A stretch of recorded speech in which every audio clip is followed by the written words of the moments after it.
You are listening to the Postcast presented by the Locked On Senators podcast and the Glebe Central Pub. Go check out the Glebe Central Pub, guys, located at 779 Bank Street in Ottawa. It is our favorite pub in the city. Great food, great drinks, great service. They got the shuttle that goes to Sens game. They are Sens fans just like you and I. Check them out at 779 Bank Street at the Glebe Central Pub and let them know the Locked On Senators sent you.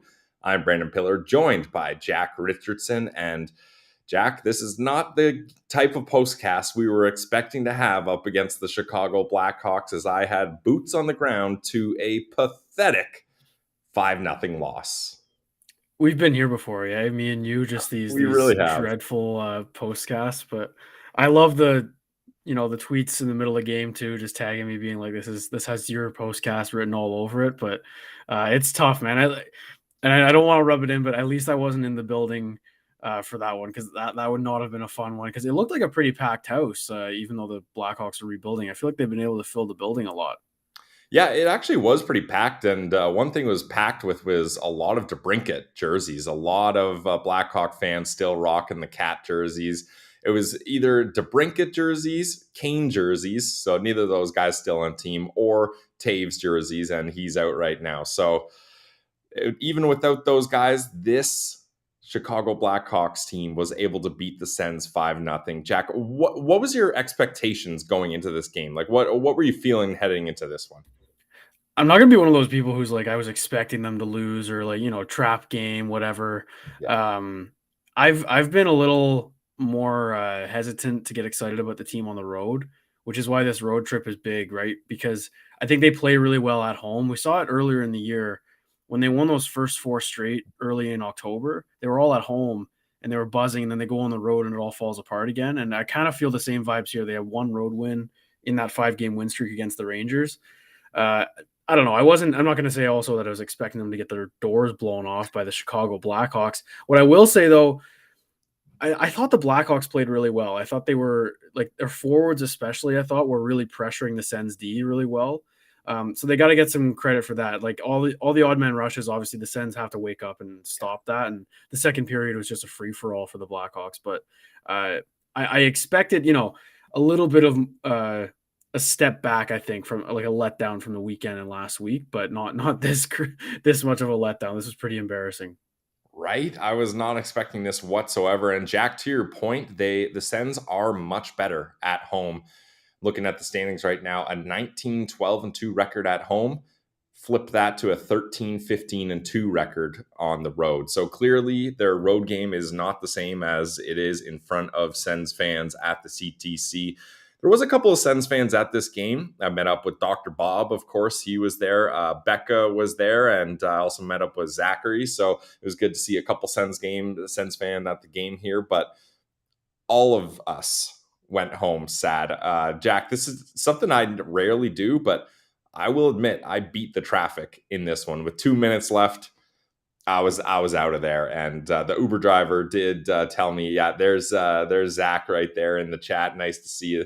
That he's representing here. But yeah, the Uber driver told me you made a good call getting out here early. And I was like, well, my team just got spanked 5-0. And he was like, sorry to hear that. I was like, yeah, it was at least he was nice about it. He could have been a little rude, but maybe they're not so confident all the time over there, just with the rebuilding and everything. They'll just take the lumps. My roommate's a Blackhawks fan, and I haven't seen him yet, but I don't really want to in the next little bit, just because you kind of dress this game up as, oh, the Sens are hot and the Blackhawks have lost 4 in a row. It's for the gamblers, like the Sens were minus 280, minus 270 on a lot of things. Like they were heavily favored. So for this to happen, like this score would have been insanely, fluky, I guess. But a lot went wrong, and I don't know if we're gonna do a scoring summary here, because I can't lie to you. I don't remember every single Blackhawks goal, but they all blended together. Let's just say they were all grade A chances, and Solgaard didn't really have much of a chance, except for the first one. I thought kind of hit his glove.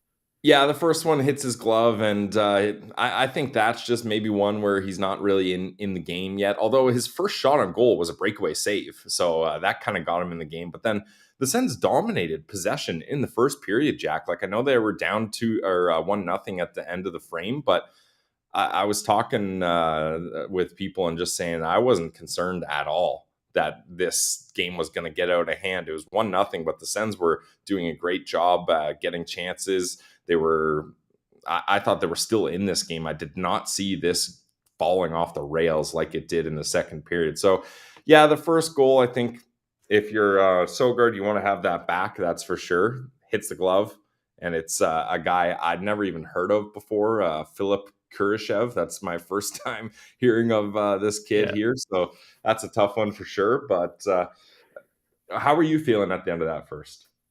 Kind of okay, right? Just Yeah. because we saw them do it. I think, what was it? They got the first goal scored on them like 4 times in that win streak or something like that. So I wasn't, 1-0's nothing. Like they could have overcome it. They did it 4 times. It just you're right. Like things got away from them in the second. It was brutal. And even after I think after the Blackhawks scored, I think Giroux hit the post. Like I think it was close. And he Uh, had a really good chance where Stalock poke checked it as he tried to go wide around him. Yeah, yeah, and I'm thinking, okay, I'm right there. I'm like, okay, now the boys are gonna start to roll over. But unlike the 5 wins that we've seen in all these games, I think when one good shift happened, it was followed by a couple lackadaisical ones. So that's not gonna help you win anytime. I guess the first goal was kind of a big one too, because right after that, DJ Smith switched the defensive pairings and he put Chikrin with Sanderson at 5-on-5. So, what do you think of those two? Because obviously, I'm assuming they're going to stick with that for a little bit if they rolled with it the whole game. Just get those two more comfortable together. What do you think of the way they looked? I thought it was a decent kind of mix up here. I thought Hamonic had a rough start to this game, and maybe that's why DJ Smith decided to do that, more of a demotion as much as Yeah, a promotion there. But I mean, you're going to get time to figure out if where the best spot for Jacob Chikrin is, and it's only been a couple games here, so I'm willing to give DJ Smith a little bit of time to try out some different combos.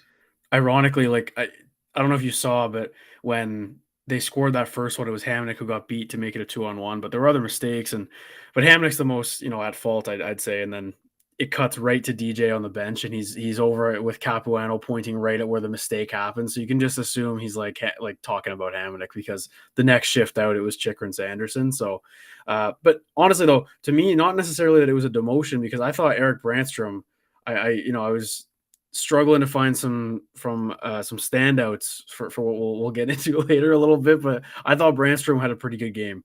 He had some looks offensively, didn't really stand out in a bad way defensively to me, and I think him and Gambrell are the only Sens who weren't a dash on the night. So you have to give a stick tap to anyone in a game like that who isn't a dash one.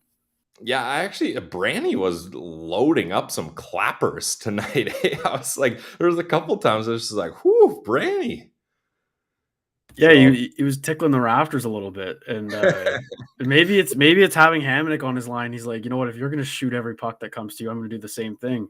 No D-to-D passes for those two tonight. no, yeah, just straight clappers from Brandy and Hamonic. So yeah, the Sens are down 1-0 at the start of the second period, and as you mentioned, Jack, this second period is when things just absolutely fall apart. I mean, Seth Jones is easily the best player on this Blackhawks team right now. He leads the team in points, and he had 2 goals in this one. But that first goal, I really didn't like the effort by Artem Zub there. I think like Zub knew Jones was kind of pinching in, and he doesn't really battle him that hard. He doesn't really get a good strong stick on him, and Jones is able to get past and beat Sogard there. So I would have liked a little better effort from Sogard there, but for me, I'm putting that one a little bit more on Zub and the rest of the Sens players on the ice there, as this is when it really was noticeable that this team was puck watching and trying to cheat offensively to try to turn this one around, in my opinion. Yeah, I think that's a good example. So like I mentioned, that's the one of the goals I don't remember, but I'm assuming it was pretty similar to his first one or his second one. Sorry, Jones. Um, Yeah, like it's tough when it's in the defensive zone, I find, and it's like blaming it on the defenseman. Just Yeah. just in general, I find that when teams like start buzzing around the offensive zone, it's harder for a defenseman to kind of keep up because they're really playing a zone. Whereas I think the wingers should be kind of playing man, but it's tough because it's zone. It's easy to pick apart, and maybe that's just my goggles. Like with DJ Smith the last few years, that's the defensive zone I've been used to. But again, like the Sens have been good defensively in the last few games as well. They just really been outscoring their problems, but they haven't been terrible like it hasn't been like 5-4 shootout wins here, right? Like they've been pretty dominant in all areas. So yeah, I don't know, man. Like this is or do you want to go through all three goals?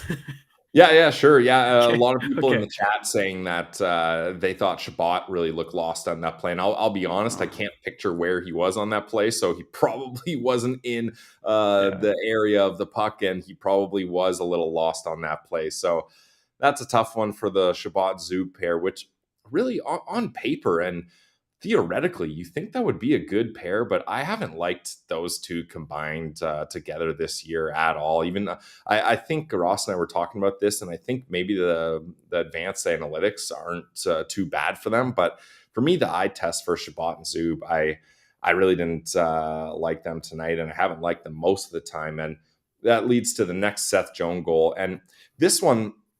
I'm putting this on all the Sens players, not Sogard here, because they just are totally puck watching, completely puck watching. And Jones, you got to know a guy like that who is a main offensive driver for this Blackhawks team is going to try to sneak in and get open defensively or offensively and get to the back door.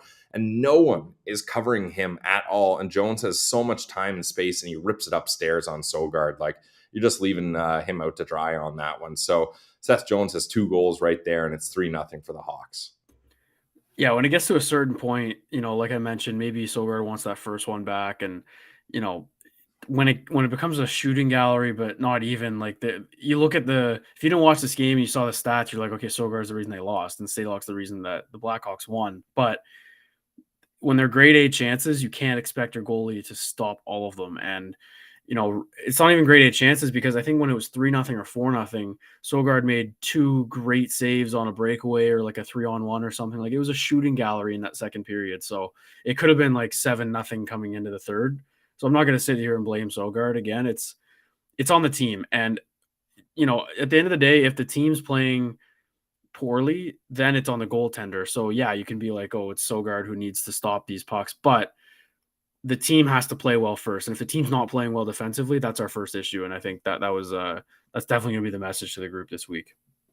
Especially when you're dealing with a young goalie like Sogard. Like, he's only got a couple NHL games under his belt here. So Yeah, who's thrown yeah, in like this morning? Like, he didn't know he was going to start, right? It was a bit of a last minute thing with Talbot's minor injury. The team's calling it, so I don't know what that's all about. But I don't know why they would fly. Like, when did he suffer the injury? They didn't practice yesterday. I don't think it was I guess in the morning skate.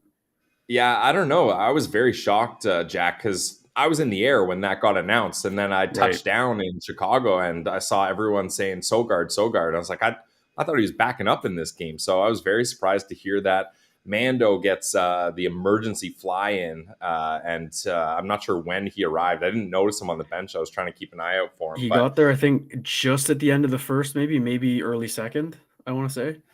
okay, so So at that point, DJ Smith, no matter what's happening, he's going to leave Sogard in. You're not going to toss Mando in a situation like that where he's arriving mid game and just had a flight there. So obviously, not a great game for Mad Sogard, but I'm not willing to put all this on his shoulders. not at all. And I think if Talbot's hurt for Thursday, you roll Solgard right back out there. And look, they're playing the Kraken on Thursday, who gave them a trouble in January. They beat them 8-4 in Ottawa. So like, this is no, and obviously they're playoff teams, so you got to get up for that one anyway. But this is a team that exposed them at 5-on-5. That was 8 even strength goals against. It was brutal in January. It was kind of a similar game to this, where it felt like everything was going in, but for all the wrong reasons. So I would like that as a bounce back game for Sogard, just because he's proven he can be calm, and even tonight he looked calm in some areas. He just had no help. He had no help tonight. Even if it was a 1-0 game, he lets one bad goal in. They didn't score a goal, so you Yeah. can't sit there and blame the goalie and when your team gets shut out.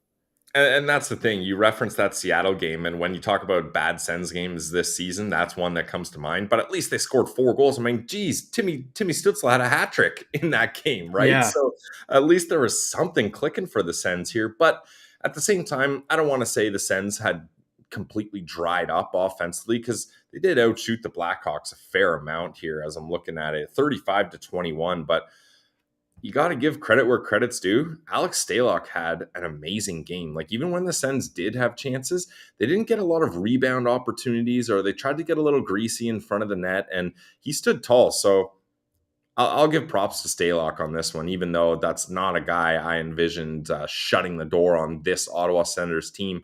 But I think I was looking at the preview for the game, and Stalock is like, well, now 8-1-1 up against the Sens in his career, something like that. And Wow. he's just dominated them for whatever reason. He just has their number.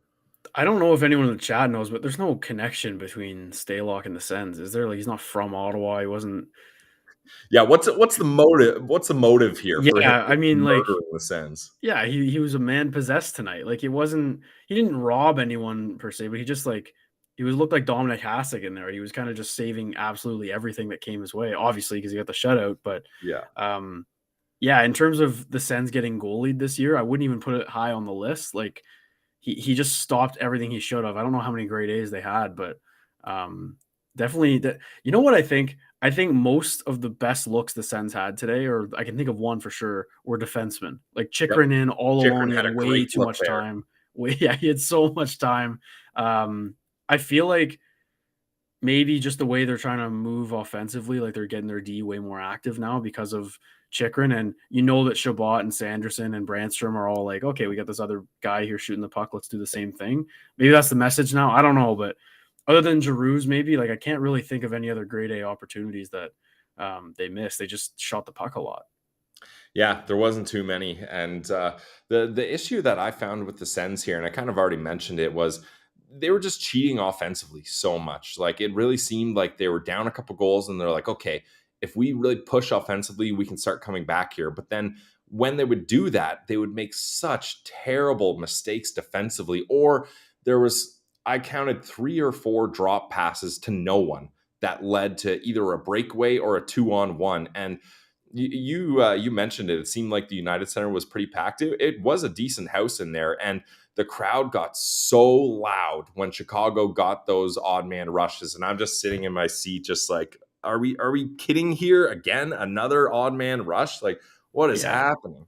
Oh, it was so. And for those, obviously most people in the chat were probably the same way. But on the broadcast, the TSN one, Gord Miller and Dave Poulin were doing the play-by-play, and I want to say it was after the third goal, and there were people being like, "Oh, why haven't they called a timeout?" And then they had the TV timeout right after anyway.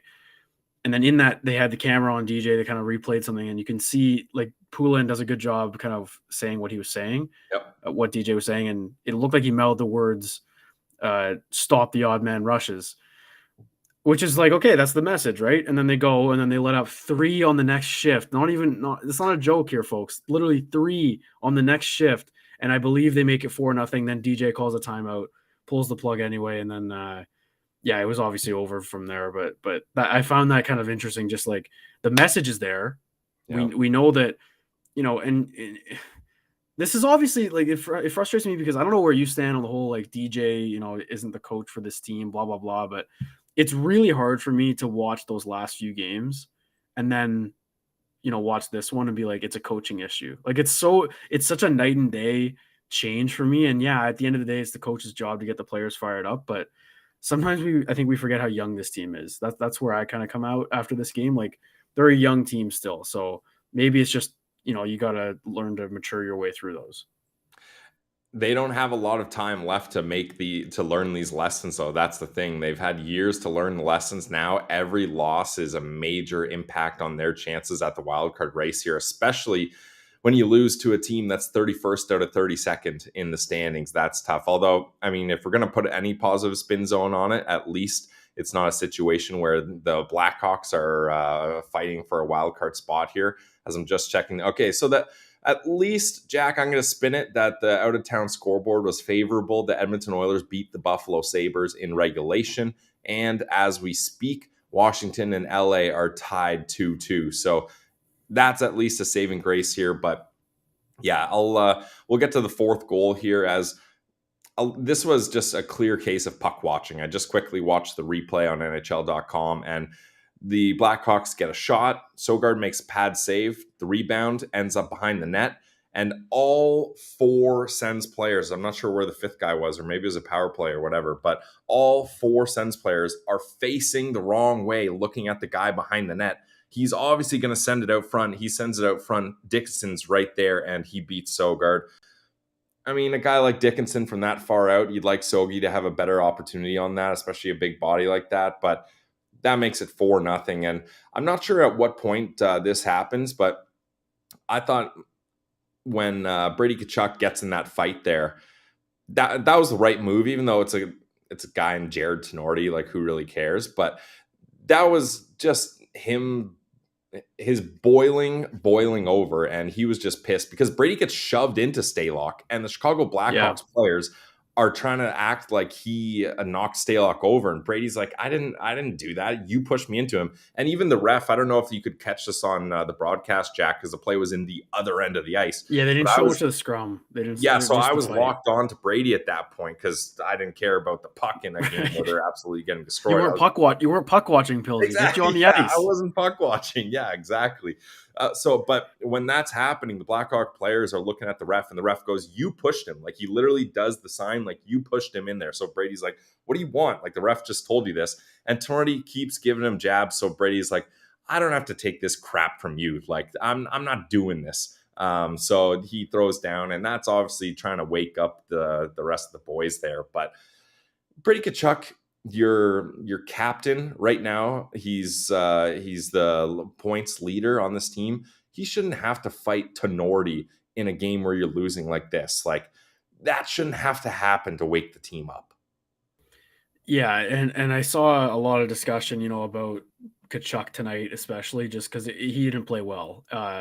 He had those moments. The fights were nice, but I think, like I said, it was hard to find someone who played well. And as the captain of the team, you're one of the first guys that people talk about, the point leader, like you said. And I saw there were complaints that, if that's the only thing he can do to get back into the game, it's like, it's kind of tired at this point for some fans, which I understand. But, at the same time, he's doing something, like, and he's doing, that's part of his game. So he's going to do that if he's not bringing the offensive stuff. I don't mind that at all. The interesting thing is, and we'll get into more Brady stuff at the end, and I'll read some of the quotes he had tonight because they were pretty good afterwards. But yeah, because he got into some antics at the end of the third. I don't know if you stuck around did you leave right as that was happening, or did you see any of that happen? I left at the 2-minute mark, so I saw all the scrums and the 4 10-minute misconducts. Okay, all to the Sens. Yeah. Kastelic gets one, and he was on his behind when it started. I don't know how he gets a 10-minute from that, but it's all right. But yeah, so I'll get into all that just because I think something happened with Stalock and Tkachuk at some point in the third there. Maybe you caught it in the rink. Like, yeah, I think Stalock said something to him. He must have, because Brady was enraged, and the ref was holding him back, and Brady didn't care about any of the Blackhawks players at the bench. He was like, the ref was holding him back, and Brady was pushing him away, trying to get at Stalock, and Stalock even puts his mask up to yell at him more. So if the message wasn't clear, he was getting it clear there, and Brady was furious as he leaves the ice too. He punches the glass, and I was like, do not hurt your hand punching the glass as you're leaving, Brady. We cannot have that. But I think, so the shift, it was right after a commercial break, I think, right? And then that shift, Tkachuk was on with I guess he was with Stützle and Giroux or whoever. And I think in that shift, Stalock said something to him. That's what I caught on it was quick. I didn't find it anywhere else on Twitter after, but he said something to him. And then in that shift, I think at the end of the shift, Tkachuk goes right in Stalock's face, and they start jawing a little bit. Then commercial break.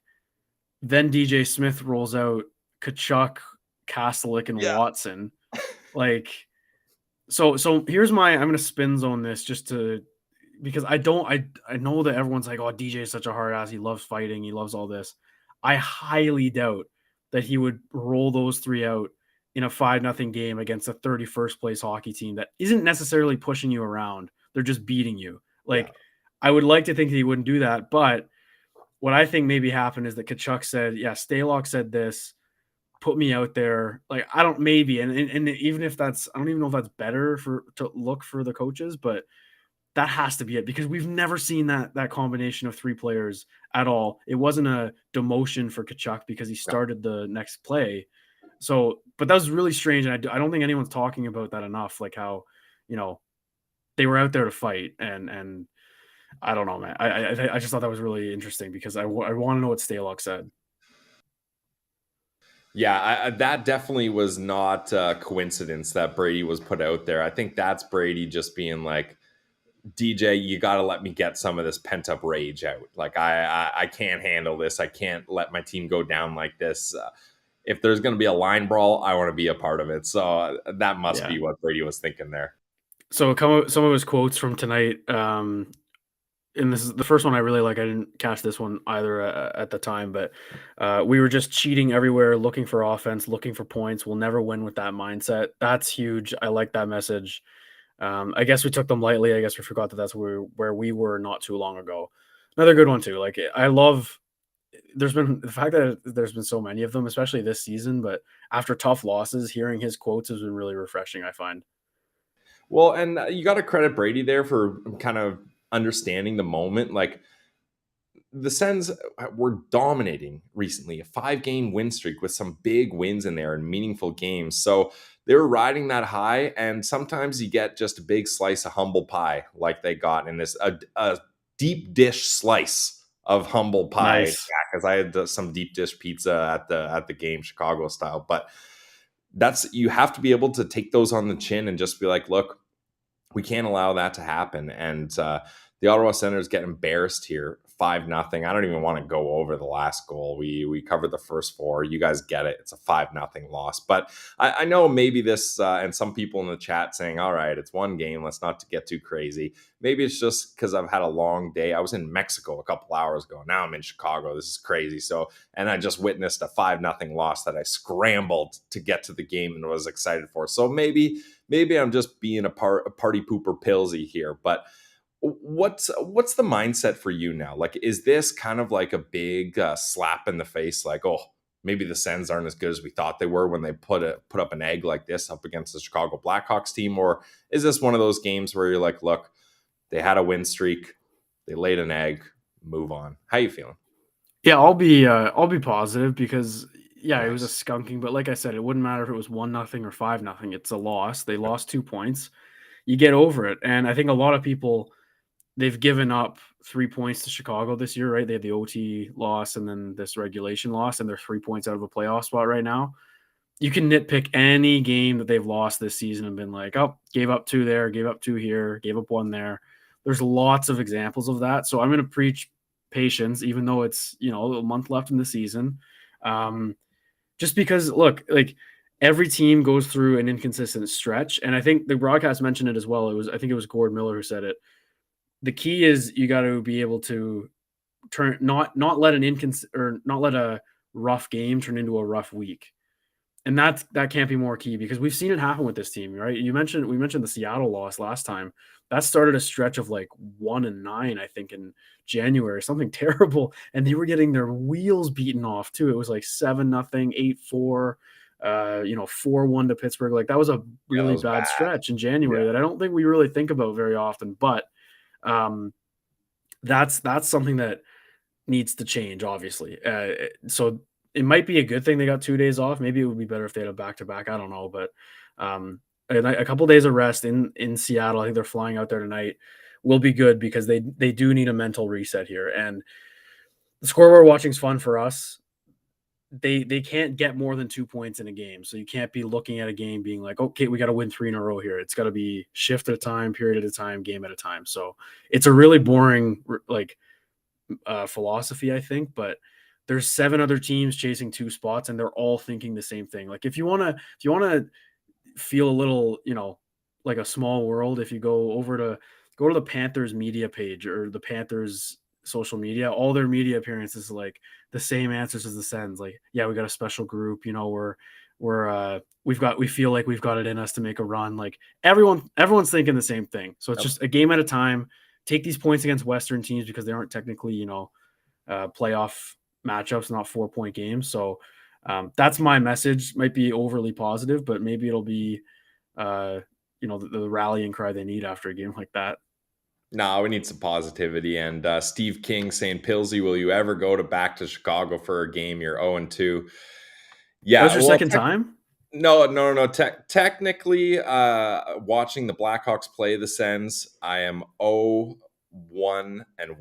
Oh, Just we did get the loser point on Chris Neal night, but I will say this officially: Brandon Piller is boycotting Sens versus Blackhawk games for the foreseeable future. well, Like this, no one's seen a win against them in 10 games now. I think they're 0 yeah, 6 and 4 or something in their last 10. it's been terrible. I think since 2011 or 2010, 2011 season at United Center, they're now the Hawks are 11-1-1 up against the Sens. So, I mean, they had a Oh, dynasty pretty much that whole decade. So yeah. that makes sense. But the Sens just haven't had any luck up against the Blackhawks. And Jack, you mentioned you're trying to look for a Sens Central standout. Do you have a Sens Central standout? I got a lot of funny replies on Twitter, just a lot of different people, and I'm going to go with a good one. I got a shout out who said it, so I'll look as I'm saying it. But the Sens travel secretary for somehow getting Kevin Mandolese from Belleville, Ontario at noon to Chicago for pretty much game time. Like that's pretty impressive. So I don't have a name, but I'm sure that they're out there and they have a name. You could maybe on the team website or something, but they deserve a shout out. I mentioned Brandstrom, but you can take him if you want. Like not a banner night for him either. Like literally that's it. I genuinely can't think of anyone else who had a standout game. Like people played okay, but I can't think of anyone, which is really tough. Yeah, I mean, and that's fair. And if anyone knows the person that does the travel coordination for the Sens, let them know they got a Sens Central standout presented by the Glebe Central Pub from Jack Richardson. And before I give my Sens Central standout, just want to shout out the Glebe Central Pub, our sponsor of the Postcast. You got to check out the Glebe Central Pub, guys. I love going there. We had a blast doing the live show there. It's at 779 Bank Street, right in the heart of the Glebe. Great people, great food, great drinks. You can get lots of beer options there. They got a new bar top, so check that out. The service is amazing. Go tell Dave, the manager, we say what up. If you do go to the Glebe Central Pub, let them know that the Locked On Senators podcast sent you, because you're among friends when you're at the Glebe Central Pub, so check them out for sure. My Sens Central standout, Jack, again, I'm not going on the ice for this one. I am also going off the board here. This is probably the most obscure Sens Central standouts segment we've ever had. The United Center is awesome. I mean, like, a lot of people say, like, players will say the anthems at the United Center are electric. I'm not going to lie, I had chills during the anthem. Like, during the entire US anthem, everyone's clapping the whole time, clapping the whole time. The guy that sings the anthem, I don't know if you saw it on the broadcast, but he is an absolute legend. Like, the pipes on this guy were incredible. He was feeling the crowd. The Jumbotron at the United Center is probably the most fancy thing I've ever seen. The stats are all there. The video production crew does a really good job. So, Jack, this is how pathetic this game is. You shouted out the travel coordinator for the Sens, and I shouted out the road arena that the Sens played at. That is how we're looking on a 5-0 loss to the Blackhawks here. Sheesh. So is that the like how many rinks have you been to see the Sens play, or even NHL rinks in general? I've been to two. I've been to obviously CTC and then Scotiabank Arena, Okay. and even I like Scotiabank Arena too. I mean, it's a little bit of a not a raucous crowd, but the building itself, like walking up on in Toronto, is really cool. So those are my two. But is this the only other one, or are there more? No, I've gotten around to a couple actually. So the CTC, obviously, the Scotiabank in Toronto. I've been to a bunch of games in Buffalo. I went to Vegas. That was an awesome one. I got to see Erik Karlsson play up against the Golden Knights. So that was sweet. Now the United Center. I feel like there's one more, but I can't put my finger on it. But for now, 5 of them. And Do you have a yeah, ranking? Like, is United Center first then?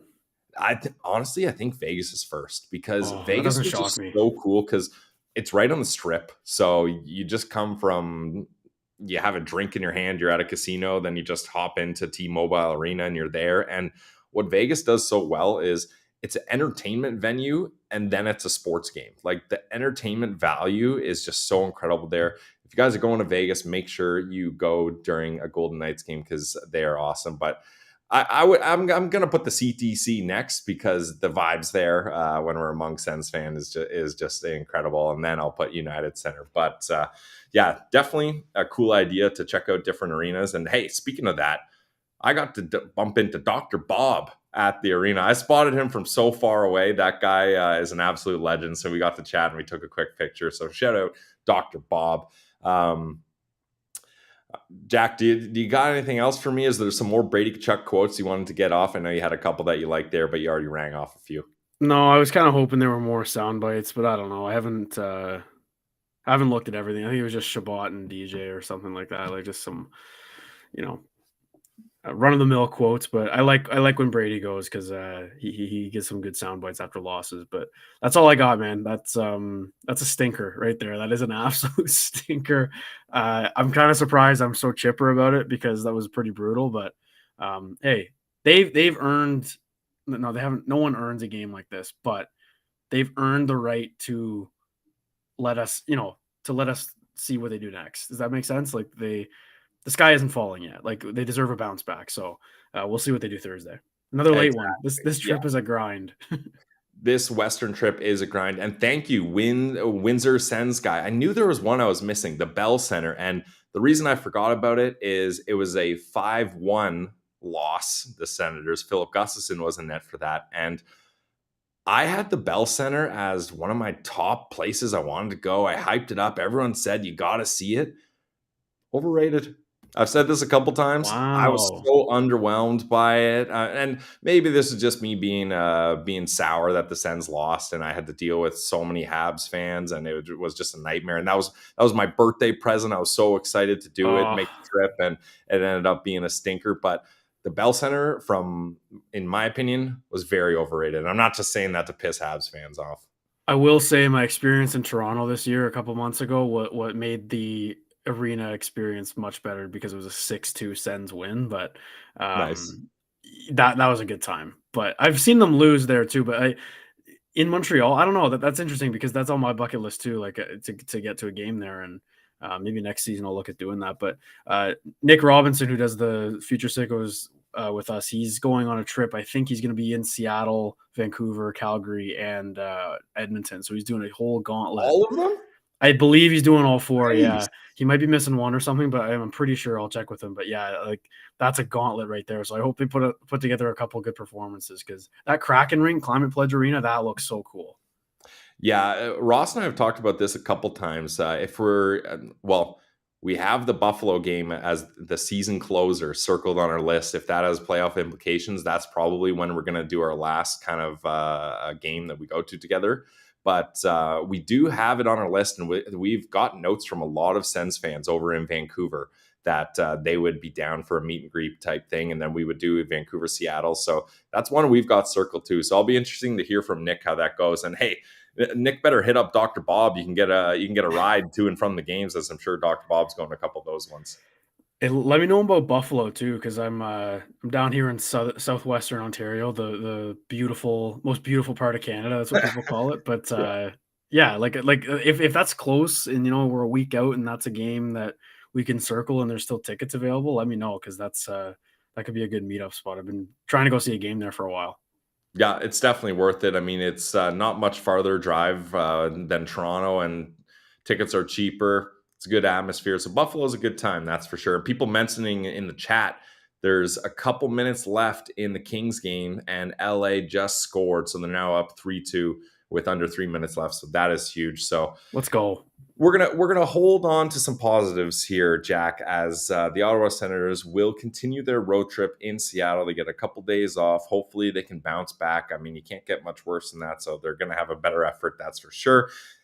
Excuse me. The out-of-town scoreboard looks positive here. So it's not all doom and gloom. I know, guys, maybe this was a lot of negativity on this one, but we're still very positive about this team. There's lots of time left. So I'm starting to come around here. I've flushed out all my negative thoughts. Sometimes the postcast is a bit of a therapy session for me. So thank you all for allowing me to get all this negativity out.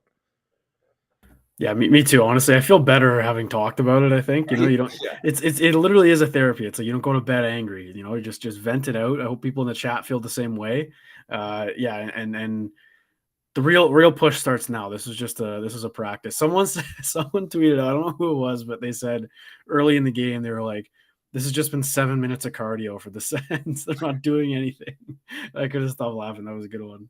Yeah, I mean, they're just chasing down odd man rushes. Yeah, That's what this yeah. game was for the Ottawa Senators. So thank you everyone who stayed up for this one. I know it's a bit of a later one for everyone Eastern time, and I had to get the Uber from the rink back to the hotel. Thank you, Jack, for staying up and joining me on another tough one for the Brandon and Jack edition of the Postcast, as we'd have to chalk up a couple bad losses, but there are good times ahead. I feel it. So thank you to everyone. Thank you to the Glebe Central Pub for sponsoring us. And Ross and I will have an episode later tomorrow as Ross, I mean, I got the short end of the stick traveling on my way to Mexico. Now Ross is getting that as he's been on a plane longer than any human really should be when you're doing a flight like that. So pray for Ross to get home on time so we can get this episode out. But again, thank you to everyone. This was a 5-0 loss to the Chicago Blackhawks, but better times are ahead. And you know what? Hit me with some Go Sens Go in the chat here. Maybe some lowercase ones. Let's not get the uppercase ones or too many exclamation marks, but let's get a Go Sens Go in the chat here as we say goodnight. For Jack Richardson, for myself, Brandon Piller, thank you for joining along the Postcast. It's the Locked On Senators podcast, your team every day.